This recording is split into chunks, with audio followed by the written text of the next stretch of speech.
त्या बाजूने आमचा पक्ष फुटला, आमचा पक्ष वेगळ्या कारणाने फुटला. आमचा पक्ष नुसती हुल दिली तर आमचे हे सगळे पळून गेले.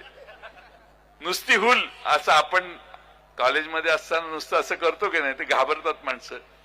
तशी हुल मोदी साहेबांनी दिली, हे सगळे बहादर तिकडे गेले. आणि त्या सगळ्यांच्या मागे या मतदारसंघातला एक गद्दार देखील निघाला. तोही गद्दारी करण्यासाठी तिकडे गेला. ठीक आहे, जा बाबा. पण महाराष्ट्रातल्या विधानसभेच्या सदस्यांच्याकडून काय अपेक्षा पाहिजे?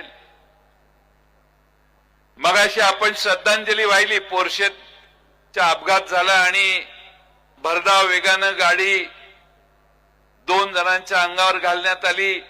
त्या दोघांचा मृत्यू झाला. त्यांना हॉस्पिटलमध्ये घेऊन आमदार गेला आणि त्यांच्या हॉस्पिटलमध्ये ते जिवंत राहण्यासाठी प्रयत्न केले, तर कदाचित बापूसाहेब तुम्हाला उभा राहण्याची गरज लागली नसती. ह्यो बहादर कुठे गेला? हा पोलीस स्टेशन मध्ये गेला. पिझ्झा खायला दिला. रात्रभर त्यांच्यासाठी काढली. गरिबांच्यासाठी आमदारांनी रात्र काढली, त्याचं कौतुक होतं. पण श्रीमंत पोरांची चोचले पुरवण्यासाठी आमदार नोकरासारखे त्या ठिकाणी रात्रभर नाईट ड्युटी करत बसले.